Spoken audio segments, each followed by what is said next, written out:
이미 지금 분만병원들은 정말 많이 줄었고요. 만약에 임신을 하시고 나서 뭔가 중간에 응급한 상황은 누구한테나 생길 수 있는 일이거든요. 나한테 생기지 않으리라는 보장도 없고. 안녕하세요. 저는 산부인과 전문의 정선화 원장입니다. 이렇게 여러분과 만나게 되어 매우 반갑습니다. 우선은 0.78로 떨어졌다.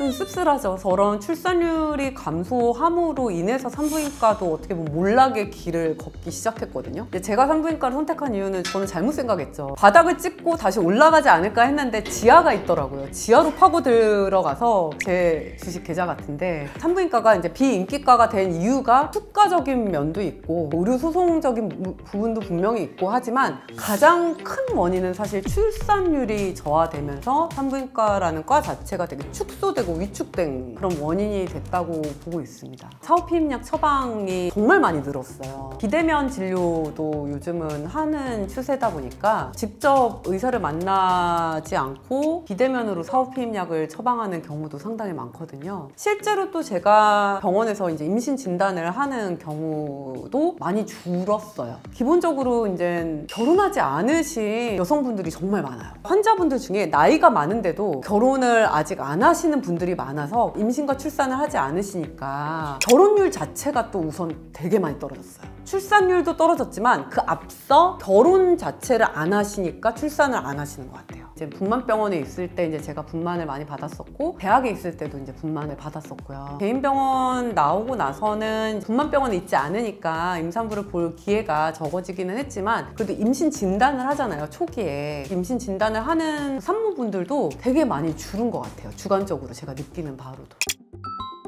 노산이라는 것 자체가 만 35세 이상의 임신을 했을 경우에 이제는 노산으로 정의를 할 수 있는데, 사실 대부분의 산모가 제가 대학에 있을 때는 30대 초반에서 중반 정도였어요. 30에서 35세. 지금 제가 진단을 할 때 보면 35세에서 43세? 그 범위가 제일 많은 것 같아요. 40대 초반도 많으세요. 그래서 실제로는 나이대가 많이 올라가고, 이제 30대 초반 친구들 얘기를 해보면 아직 임신에 대한 생각이 없는 친구들이 되게 많이 있는 걸로 봐서는 확실히 임신에 대한 연령대가 높아진 게 아닐까 하는 생각도 많이 듭니다. 우선은 확실히 노산은 좋지는 않습니다. 다운 증후군이라든가 뭐 터너 증후군, 여러 가지 유전적인 문제가 발생할 확률이 급격하게 높아지고요. 기본적으로 남자들 같은 경우는 정자를 계속 만들어내는 상황이지만, 여자들 같은 경우는 엄마 뱃속에 저희가 태아의 상태에 있을 때부터 난자를 가지고 있었어요. 그러니까 얼마나 오래된 난자들이겠어요. 오래된 난자를 쓰면 쓸수록 이게 유전적인 변형이 일어날 가능성이 높고, 아니면 난자 자체가 약하고 착상 같은 것도 잘 안 될 수 있고, 배란 능력도 떨어질 수 있고, 임신에 대해서 여러 가지 문제가 생기는 건 이미 데이터가 많이 나와 있습니다. 나이가 들에 따라서 발생률이 올라가는 유전병들이 있기 때문에 조심스럽고, 그러다 보니까 고위험 산모로 분류가 돼서 만 35세 이상에서 이제는 출산을 할 경우에는 양수천자, 양수검사 같은 거, 적응증이 된다던가, 좀 더 정밀 초음파를 더 자세하게 잘 봐야 된다던가, 이런 문제들이 발생할 수가 있죠. 꼭 그런 거는 아닙니다. 우선은 노산이라고 하더라도 신체적인 나이가 이제 특별히 기저질환이 없으면, 기저질환이라는 거는 임신성 당뇨라든가 임신성 고혈압이라든가 뭐 여러 가지 질환들, 그런 게 없이 건강하게 또 아기를 낳으시는 분들이 계세요. 그런 분들은 굳이 대학병원까지 질의 겁을 먹고 가실 필요는 없는 것 같습니다. 아무래도 노산 산모들이 훨씬 더 이제는 유전적인 질환이라든가 20대나 30대 초반에 낳는 것보다는, 아기를 낳으려면 또 힘을 줘야 되잖아요. 그러려면 이제 복근이라든가 자궁 근육이라든가 이런 것들이 탄탄해야 되는데, 나이가 들면 확실히 그런 능력들이 좀 떨어지기 때문에 분만할 때도 조금 더 제왕절개로 진행되는 확률이 높을 수밖에 없고, 그러다 보니까 엄마들이 더 과도하게 불안해하는 경우가 있어요. 근데 굳이 그렇다고 해서 무조건 대학병원에 가야 된다, 나는 대학병원에서 무조건 낳겠다, 이러실 필요는 없으시고요. 특별하게 뭐 질환이 없거나 아이가 문제가 없을 경우에는 다 일반적인 분만병원에서도 선생님들이 케어가 다 가능하시고, 만약에 진짜로 대학에 가야 되는 상황이라면 아마 의뢰서를 써드리고 보내드릴 거니까 주치의 선생님과 잘 상의하에 결정을 하시는 게 제일 좋을 것 것 같습니다. 아무래도 대학병원 쏠림 현상이 점점 더 심해지는 것 같기는 해요. 또한 고위험 산모도 점점 증가하고 있고, 이런 고위험 산모를 볼 수 있는 산부인과 전문의가 또 줄어들고 있는 실정이기 때문에 아무래도 수요와 공급의 원리 때문에 대학병원에서 진료를 하려면 훨씬 더 오래 기다려야 되고 잠깐 진료밖에 안 되고 이런 상황이 심해지는 거는 사실입니다. 저는 산부인과도 진작 선언했어야 되지 않나. 폐과를. 산부인과 수가가 조금 올라가기는 했어요. 그렇다고 해도 여전히 분만병원이나 분만을 하려면 적자가 생길 수밖에 없는 구조고요. 쉽지 않고, 그러면 이제 분만하시는 분들이 그러거든요. 아니 나는 돈 많이 낸 것 같은데 왜 그러냐. 그게 다 이제 병원비나 아니면 산후조리원 이런 데서 이제 조금 더 수익을 창출하는 병실비, 그 다음에 아기 케어하는데 뭐 이런 데서 나가는 거고요. 실제 분만비는 한 40에서 50만 원밖에 안 됩니다. 미국은 1000만 원, 분만비만. 근데 이제 모든 분만이 다 같지가 않고 야간에 분만을 받아야 되는 경우도 생길 수 있고, 너무 이게 분만은 또 불가항력적으로 문제가 생기는 경우도 있기 때문에 그 정도 수가로는 리스크를 지고 싶지 않은 거죠. 저희들도 어떻게 보면 산부인과 소송 중에 한 50%가 분만에 관련된 소송이라고 해요. 그만큼 분만이 소송에 휘말릴 수 있는, 또 이제 수가는 40만 원, 50만 원밖에 안 되는데 불구하고 기본적으로 소송에 들어갔을 때 불가항력적으로 의사가 잘못이 없어도 30%를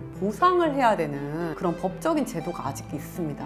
예를 들면 뭐 소아마비라든가 그냥 진짜 갑자기 아기가 사산되는 경우들이 있거든요. 아니면 엄마가 갑자기 의사가 잘못한 게 아니라 의학적인 양수색전증이나 이런 거면 엄마가 죽을 수 있어요. 근데 그건 분만을 하는 의사 입장에서는 언젠가 맞닥뜨려야 되는 상황이거든요. 예를 들어서 양수색전증으로 사망했다 하면 의사가 잘못이 없어요. 의학적으로 교과서에도 의사 잘못 아니다 해도 저희가 30%를 내야 됩니다. 소송의 추세가 민사소송뿐만 아니라 형사까지도 걸기 때문에, 형사는 약간 환자를 해칠 의도를 가지고 의사가 의학적인 처치를 했다고 좀 전제를 깔고 보는 거잖아요. 형사소송에 휘말리시는 선배들 보면서 사실 저 역시도 분만을 접은 거기도 하고요. 서로 악순환이 되는 것 같습니다. 이게 출산율이 떨어지면서 산부인과가 위축되기도 하고, 출산 인프라가 망가지게 되니까 지방이나 이런 데서는 더 안 낳으려고 하는 것도 있고, 여러 가지 사회적인 문제 때문에 또 안 낳으려고 하시는 분들도 계신 것 같고, 서로가 영향을 계속 주면서 악순환이 일어나는 것 같습니다.